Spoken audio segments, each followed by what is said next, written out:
लगता है अगर कहीं इंसानियत है दुनिया में तो वो ईरान के नेताओं के जुबान पर है।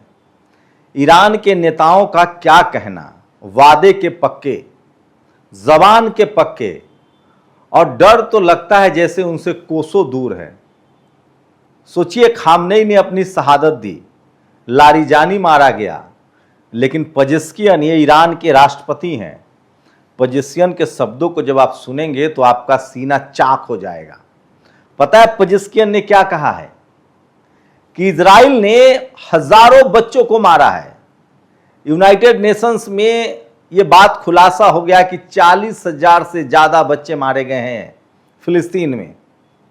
पजेश्कियन ने कहा कि अगर हमारे पास मिसाइल न होता तो इजराइल और ईरान हमारे साथ भी वही हश्र करते जो इन्होंने फिलिस्तीन के साथ किया है। ये लोग मानवाधिकार की दुहाई देते हैं और ये इंसान कहलाने लायक नहीं है। और इजराइल तो नरभक्षी है, वो तो देश कहलाने लायक नहीं है, वो दुनिया के लिए खतरा है। वो हमें कहते हैं कि हम खतरा है दुनिया के लिए। इजराइल ने फिलिस्तीन में किसी युद्ध के नियम को माना? क्या बुजुर्ग, क्या बूढ़े, क्या बच्चे, सबको निस्नाबूद कर दिया, समतल कर दिया। यही काम वो लेबनान में कर रहा था और यही काम वो ईरान के साथ करना चाहता था।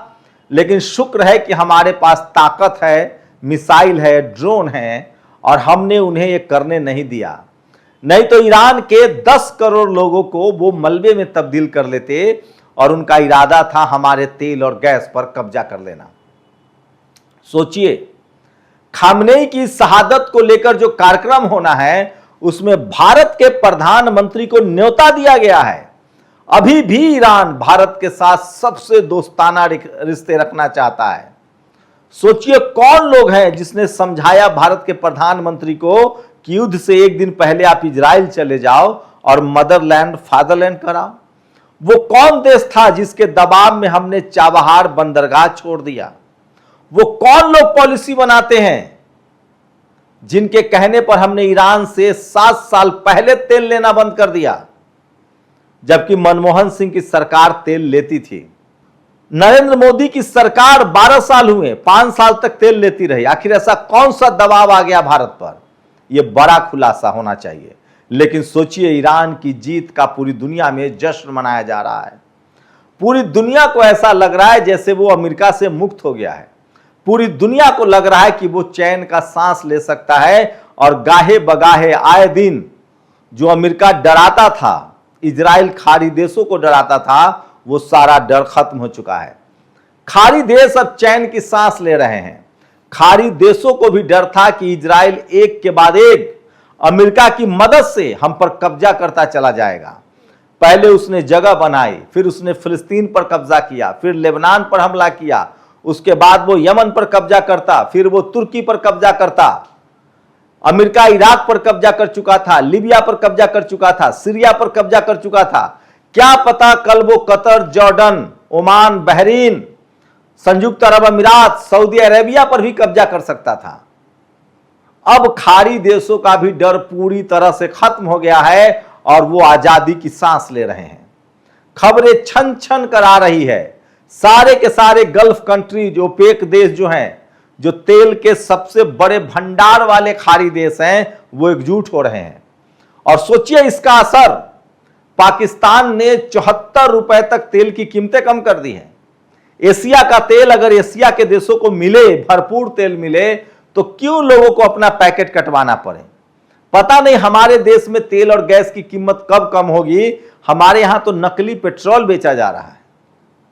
खैर, उस पर बाद में बात करूंगा, लेकिन आज सबसे बात पहले ईरान के उस जीत की जिसकी वजह से पूरी दुनिया में खुशियां मनाई जा रही है और पूरी दुनिया के वो देश जो अब तक अमेरिका के निशाने पर हैं, जिन पर वो कब्जा करना चाहता है। दुनिया में 2 ही देश अभी हैं जो अमेरिका से पूरी तरह आजाद हैं और वो अमेरिका की बातों को नहीं मानते हैं। एक है चीन और दूसरा है रूस, और वो तीसरा देश हो गया है ईरान। और इससे ज्यादा नॉर्थ कोरिया के लिए क्या खुशी की बात होगी। उसे लग रहा है कि मैं अब किसी भी वक्त, नॉर्थ कोरिया तो बार बार कहता है कि मुझे कभी लड़ाई में शामिल करके तो देखो। और ये सब कुछ हुआ है ईरान की मिसाइल की ताकत और ड्रोन की ताकत ने, उसके विज्ञान की ताकत ने, उसके एजुकेशन की ताकत ने पूरी दुनिया को चकचौंध कर दिया है। अमेरिका घुटनों पर जा चुका है। अमेरिका के राष्ट्रपति से सवाल पूछा जा रहा है कि तुमने आखिर ईरान पर हमला क्यों किया था, हमसे हासिल क्या हुआ। अमेरिका में अभी भी 40% ही तेल बचा है। ईरान फूक फूक कर कदम रख रहा है। उसने अमेरिका से वो सारी बातें मनवा ली है जो वो चाहता था। पहली बात, $325 बिलियन का हर्जाना। दूसरी बात, अब ईरान पूरी दुनिया को तेल बेच सकता है। सोचिए, अब तक पूरी दुनिया, ईरान को, चीन को छोड़कर पूरी दुनिया अमेरिका के डर से ईरान का तेल नहीं खरीदते थे। नॉर्थ कोरिया तेल लेता था और चीन लेता था। पूरी दुनिया के देश अमेरिका से खौफ खाते थे। ऐसा लगता था कि यूनाइटेड नेशंस अमेरिका चला रहा है। लेकिन सोचिए, एक ईरान ने अमेरिका को पूरी तरह से बेनकाब कर दिया है, दुनिया से अलग थलग कर दिया है। अब पूरे के यूरोप के पूरे देश, चाहे वो स्विट्जरलैंड हो, चाहे फ्रांस हो, चाहे वो जर्मनी हो, इंग्लैंड हो, ये सारे के सारे देश कह रहे हैं कि हमारा अमेरिका से कोई लेना देना नहीं है। अमेरिका हमारा शोषण करता है, अमेरिका हमसे जबरदस्ती ट्रेड डील करता है, अमेरिका अपने सामान को हमारे देशों में बेचना चाहता है। वो कहता है कि तेल भी वेनेजुएला वाला हमसे खरीदो। अब सारे के सारे यूरोप के देश जो हैं वो सीधे ईरान से डील करना चाहते हैं। आपको बता दें कि ईरान के पास दुनिया का 40% तेल और गैस है। ईरान ने अब साफ कह दिया है कि हमें अब और मिसाइल्स और ड्रोन्स बनाने हैं। एटॉमिक हथियार वो हासिल कर चुका है और ईरान अब चौथा सुपर पावर की श्रेणी में खड़ा हो गया है। तो सोचिए, 45 साल की सारी पाबंदियां खत्म हो गई है। एशिया में अब तेजी से ईरान बढ़ेगा। एशिया में तेल की कीमतें कम होनी चाहिए, लेकिन सबसे बड़ी लॉटरी तो खाड़ी देशों की लगी है। अब न उन्हें अमेरिकी हथियार खरीदना पड़ेगा इजराइल से सुरक्षा के लिए। सोचिए अमेरिका की हिपोक्रेसी। एक तरफ वो इजराइल को मजबूत करता था और उसे कहता था कि खाड़ी देशों को धमकी दो कि मैं तुम पर हमला करूंगा, और वो इजराइल को हथियार बेचता था। दूसरी तरफ वो खाड़ी देशों को कहता था कि हमने तुम्हारी मदद नहीं की तो इजराइल हमला कर देगा, ईरान हमला कर देगा, हमसे हथियार खरीदो, हमारे सैनिक अड्डे रहने दो, और तेल का सारा कारोबार जो है वो डॉलर में करो। सोचिए, फूट डालो और राज करो की नीति पर चलता था अमेरिका। लेकिन सब कुछ दुनिया डोनाल्ड ट्रंप के सनकपन को भी थैंक यू बोल रहा है कि डोनाल्ड ट्रंप ने सब कुछ बेनकाब कर दिया है। सब कुछ दूध का दूध और पानी का पानी हो गया है। तो एक युद्ध ने पूरी दुनिया को अब पूरी तरह से अमेरिका से आजाद करा दिया है, और अब दुनिया का कोई भी देश अमेरिका से भिड़ने के लिए तैयार है, क्योंकि उसे पता है कि अब ईरान से वो सस्ते ड्रोन और मिसाइल्स लेकर अमेरिका से लड़ सकता है, उसका तहस नहस कर सकता है। और इसकी सबसे बड़ी वजह है ईरान की वायु रक्षा प्रणाली। ईरान के पास जो हथियार हैं, जो तकनीक है, मतलब ईरान के किसी भी कोने में अमेरिका चाहकर भी बम नहीं गिरा सकता है, क्योंकि उसका एयर स्पेस पूरी तरह से सुरक्षित है। उसके पास ऐसी तकनीक है, ऐसी रक्षा प्रणाली है, ऐसा रडार प्रणाली है, उसके पास ऐसे वायु रक्षक मिसाइल हैं कि अगर दुनिया का कोई भी जेट उसके वायु सीमा में आता है तो वो उसको मार गिराता है। और वो तकनीक बहुत सस्ता है, और इसीलिए पूरी दुनिया के देश अब ईरान से हथियार खरीदेंगे और उस ताकत को हासिल करेंगे जिससे वो अपने देश की हवाई सुरक्षा को सुनिश्चित कर सके। तो सोचिए, ईरान दुनिया भर में अब तेल गैस ही नहीं बेचेगा, ईरान दुनिया भर में अपना मिसाइल और ड्रोन भी बेचेगा। तो ये है ईरान की ताकत, और ईरान ने पूरी दुनिया को बता दिया है कि अगर आपके पास तकनीक है और विज्ञान है तो अमेरिका से लड़ सकते हैं। यह युद्ध अमेरिका हार चुका है। डोनाल्ड ट्रंप को देर सवेर जेल जाना पड़ेगा, क्योंकि एप्स्टीन फाइल में उसका नाम है। इजराइल से वो पूरी तरह से अलग थलग हो चुका है, लेकिन ईरान ने साफ कहा है।